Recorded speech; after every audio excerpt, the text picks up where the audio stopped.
Okay, today I get the new firmware update for my controller from Scott Drive. It's a SD300 model working up to 800 volt and makes around 600 phase amps to the motor. Actually there's only installed 125 volt and the parameterization inside is 30 amps for the normal mode and between 50 and 60 amps for the sport mode. So I've made already the new update, switch off the controller and switch on it again, and all the values are inside. So I can start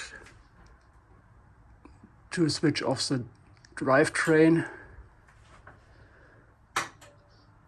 So the sound you hear in the background was the main circuit breaker switch, which is inside the controller, which activates the 125 volt battery supply.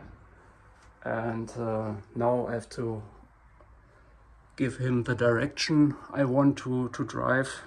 So in my point, it's a motorcycle only in forward direction. So it's not a very heavy bike, so I can move it manually backwards.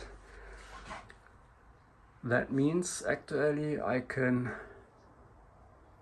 turn the throttle switch and the rear wheel shall be start spinning.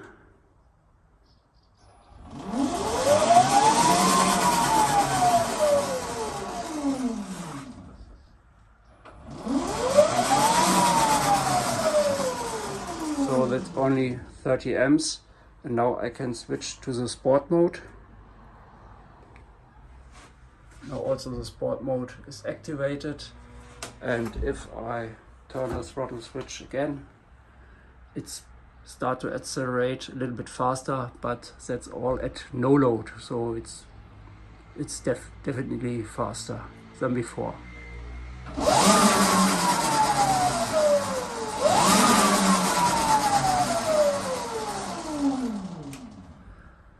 So for today I'm finished now with everything, and I'm happy that the new firmware works now. And yeah, I will start now to rebuild the bike, to color up the frame and the motor adapter, and start, I think, in September, October to put everything together. And yeah, hopefully it will drive next year on a track. Bye.